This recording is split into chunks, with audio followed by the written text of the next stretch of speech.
One day, reporter Cynthia Crawford conducts an interview with Peter on the history of the Ghostbusters. It was during this interview that Cynthia asked why the Ghostbusters have Slimer, a ghost, live with them. Peter then tells a story that involved the Ghostbusters facing one of their hardest ghosts ever, themselves. It all started after their battle with Gozer. Their firehouse was left in ruins. The only thing left to do was to rebuild. The first thing they needed to do was to get rid of their old ectoplasmic covered uniforms. Peter was left in charge of burning the old uniforms, though he fails to do the job. He just leaves them in a box and stored it in the back of the new containment unit, vowing to take care of it later. Like most procrastinators, he never gets around to doing it.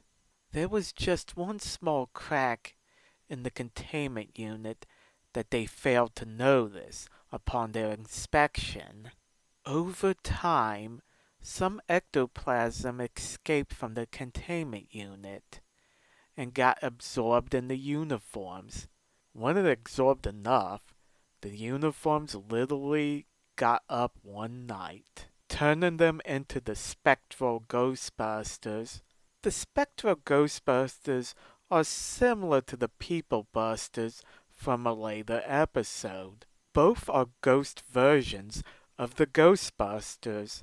Unlike the People Busters, there's actually a Spectral Ghostbuster Winston.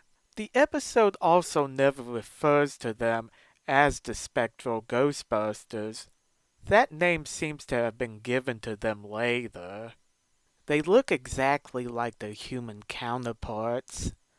The big difference is that they're translucent and green. They wear the original uniforms from the movie with some marshmallow goo on them. They have no pupils, and it looks like they have steam coming out of their ears, eyes, and heads. Each one also has a proton pack that fires deadly ectoplasm that imitates the captured streams. They also have the Ghostbusters' voices, only they're a bit echoey. The only one who didn't have any dialogue is Spectral Ghostbuster Ray, though we do hear him scream. Egon explains that the reason why they look like the Ghostbusters is because whenever you touch something, you leave a mental imprint, like a fingerprint. The goal of the Spectral Ghostbusters is to eliminate the real Ghostbusters. In other words, they're trying to kill them. The Spectral Ghostbusters' greatest flaw is their weapons. You see, in order for their proton packs to work, they need to use ectoplasm. All ghosts are made up of ectoplasm. The more they use, the less they have, leaving them weak. Slimer decides to allow himself to get shot at in order to save the Ghostbusters. As the Spectral Ghostbusters shoot, we see that they start to have a hard time standing up.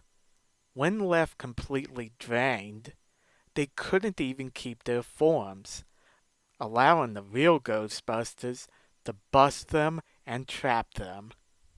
Because he saved their lives, the Ghostbusters decide to keep Slimer as a pet.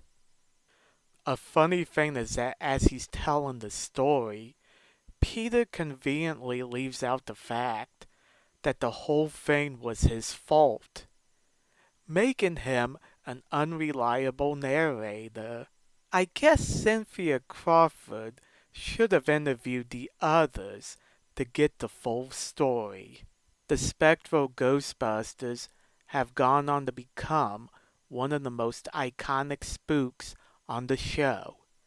They have been featured in comics, Ghostbusters the board game, and they even have their own official action figures, something most spooks never got.